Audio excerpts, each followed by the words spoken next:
नमस्कार बच्चों, कैसे हैं आप सब। उम्मीद है अच्छे से होंगे। चलिए आज करते हैं अनुपम का पाठ नंबर 12, गांधी एक प्रेरणाएं अनेक।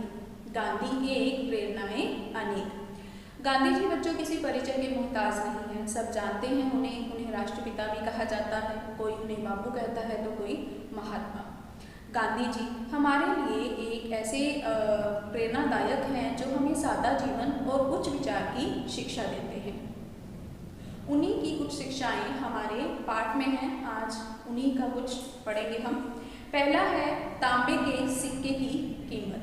तांबे के सिक्के की कीमत। गांधी जी चरखा संघ के चंदे के लिए एक बार उड़ीसा गए थे। वो चंदा इकट्ठा करने के लिए हमारे भारत के एक प्रांत उड़ीसा गए थे। वहाँ जब उनका भाषण समाप्त हुआ तो एक बूढ़ी औरत आकर उनके खड़ी हो गई और उनके पास जाने लगी। उसके बाल भूरे थे और कपड़े फटे हुए थे।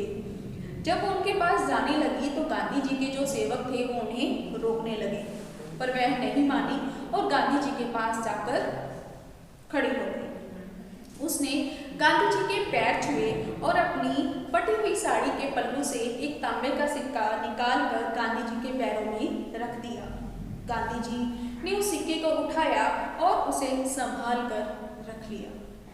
चरखा संघ के चंदे के रुपए जमनालाल बजाज के पास रहते थे और उन्होंने गांधी जी से उस सिक्के के बारे में कहा तो गांधी जी ने सिक्का देने से इनकार कर दिया। जब जमनालाल बजाज ने गांधी से वो सिक्का मांगा, क्योंकि चंदे के रुपए उनके पास रहते थे, इसलिए उन्होंने गांधी जी से जब वो सिक्का मांगा तो गांधी जी ने उसे सिक्का देने से इनकार कर दिया। जमनालाल बजाज ने हंसते हुए कहा कि गांधी जी से कहा, चरखा संघ के हजारों रुपए मेरे पास जमा है, फिर भी आपको मेरे ऊपर एक तांबे के सिक्के के लिए विश्वास नहीं है। तो गांधी जी ने जवाब दिया, यह तांबे का सिक्का उन हजारों रुपए से ज्यादा कीमती है। यदि किसी व्यक्ति के पास लाखों रुपए हो तो उनमें से 1-2 हजार रुपये चंदे में दे देता है तो उसे कोई फर्क नहीं पड़ता, परंतु यह तांबे का सिक्का तो उस बुढ़िया के लिए सब कुछ था, इसलिए इस सिक्के की कीमत हजारों रुपए से भी ज्यादा है। समझिए इस कहानी में क्या बता रहे हैं। गांधी जी बता रहे हैं कि देखो वो बुढ़िया जो थी, उसका दिखाया है कैरेक्टर, क्या दिखाया है कि उसकी साड़ी फटी हुई थी, बाल बिखरे हुए हैं और बिल्कुल गरीब है, फिर भी उसने दान दिया।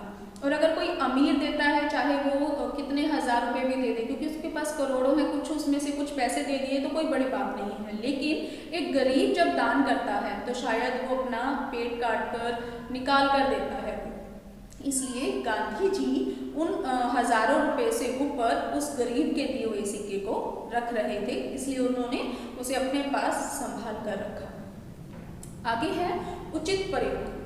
गांधी जी के द्वारा आपको मालूम होगा जैसे कि वो हमेशा किसी भी चीज को व्यर्थ नहीं गंवाना चाहते थे, चाहे वो समय हो चाहे फिर कुछ सामान हो। उसी से रिलेटेड ये हमारा आगे का पॉइंट है।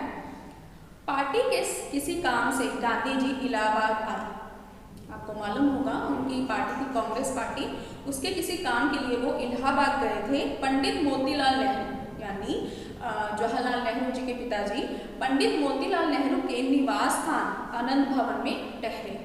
निवास स्थान यानी जहां वो रहते थे, वहां ठहरे। सुबह नित्य कर्म से निवृत्त होकर गांधी जी हाथ मुंह धोकर कुल्ला कर रहे थे।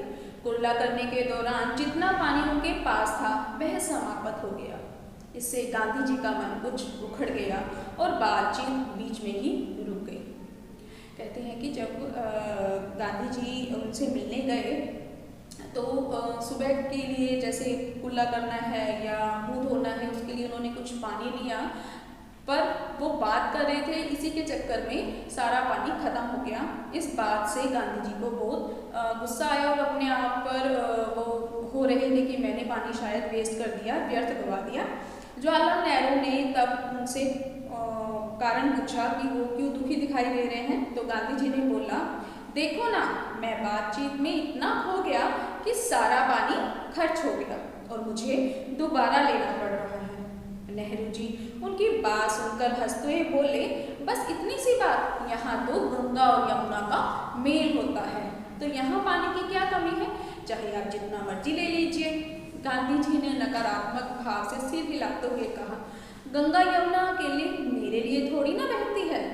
प्रकृति में कोई चीज कितनी भी मात्रा में क्यों ना उपलब्ध हो, परंतु मनुष्य को अपने लिए उतनी ही मात्रा में लेनी चाहिए जितनी अनिवार्य हो, जितनी आवश्यकता हो उतना ही उसका प्रयोग करना चाहिए, ना कि नाजायज उसको व्यर्थ गंवाना चाहिए। यहाँ हमें गांधी जी पानी को व्यर्थ ना गंवाने की प्रेरणा देते हैं।